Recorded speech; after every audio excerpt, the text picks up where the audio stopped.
হিসেবে জিরো লাইনে দাঁড়ায় আছি, আপনাদের এখানে আসার দরকার নাই। আমি এনাফ বিএসএফকে সাইজ করার জন্য।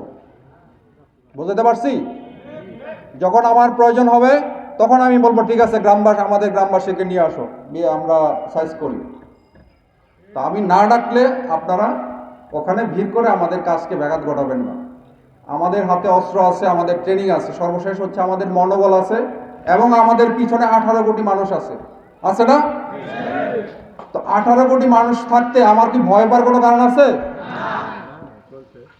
তো ইনশাল্লাহ বিজিবি হচ্ছে, আপনি দেখেন আমি কি লেখাইছি আজকে, বিজিবি হবে সীমান্তের নিরাপত্তা এবং আস্থার প্রতীক। ফার্স্ট হচ্ছে আমি যখন বিজিবি আমার শূন্য লাইনে বিজিবি দাঁড়ায় থাকবে, আপনি নিশ্চিন্তে থাকেন যে বর্ডার সিকিউর, বর্ডারে নিরাপত্তা আছে। আর আস্থা হচ্ছে আমরা যে কোনো কাজে আপনি আমাকে আমার সাহায্য সহযোগিতা পাবেন, হোক সীমান্ত সম্পর্কিত, হোক অন্য যে কোনো সম্পর্কিত, বিজিবিকে আপনার পাশে পাবেন। একজন বলেছিল চেয়ারম্যান সাহেব যে শিবগঞ্জ থানা অনেক দূরে, এত দূর যাওয়ার দরকার না, আপনার পাশেই আমাদের প্রতি 5 কিলোমিটার দূরে দূরে হচ্ছে আমাদের বিজিবি ক্যাম্প। আমাদের বোলাহাট সহ আমাদের প্রায় 19টা ক্যাম্প আছে বিভিন্ন জায়গায়। প্রতিটা জায়গায় এই সীমান্তবর্তী জেলায় আমাদের ক্যাম্প আছে। সুতরাং আপনাদের যে কোনো প্রয়োজনে বিজিবিকে আপনারা সাথে পাবেন, পাশে পাবেন, আমি সেই আশ্বাস দিচ্ছি।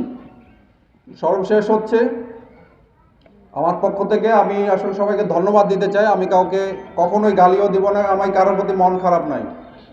আমি ধন্যবাদ দিতে চাই আমাদের এই পুলিশ প্রশাসনকে। যখন 5 তারিখ থেকে ঝামেলা শুরু হয়েছিল, এসপি মহোদয় বারবার জিজ্ঞাসা করছে যে কিবরিয়া ভাই কিছু লাগবে, কোনো সহায়তা লাগবে? আমি বললাম শুধু দোয়া করেন, ইনশাল্লাহ কোনো সমস্যা নাই। ডিসি মহোদয় ফোন দিয়েছিল কোনো সহায়তা লাগবে, আমি বললাম ঠিক আছে আপনারা পাশে আছেন, যদি সহায়তা লাগে আমি জানাবো। আর সর্বশেষ আমি ধন্যবাদ দিতে চাই এই চৌকা এবং কিরণগঞ্জ গ্রামবাসীর প্রতি। আপনারা বিজিবির সাথে ছিলেন, পাশে ছিলেন, এই জন্য আমার অন্তঃস্থল থেকে আমি সবাইকে ধন্যবাদ দিতে চাই। এই শুধু শিবগঞ্জবাসী না, এই পুরো বাংলাদেশের 18 কোটি মানুষ আমাদের বিজিবির সাথে ছিল। তো ইনশাল্লাহ এই সাপোর্ট যেন আপনাদের সবার থাকে। এবং সর্বশেষ রিকোয়েস্ট হচ্ছে, যেটা বললাম, আপনাদের এলাকায় আপনারা চিহ্নিত করেন কারা কারা এই কাজে, এই মাদক চোরা কারবারি করে, কারা বিভিন্ন ধরনের চোরাচালানের সাথে জড়িত, আমাকে খবর দেন। আমরা তার আমরা ধরে শিবগঞ্জ ওসি সাহেব আছেন, আমরা ওনাকে হ্যান্ড ওভার করবো, বাকি আইনানুগ ব্যবস্থা উনি নেবেন।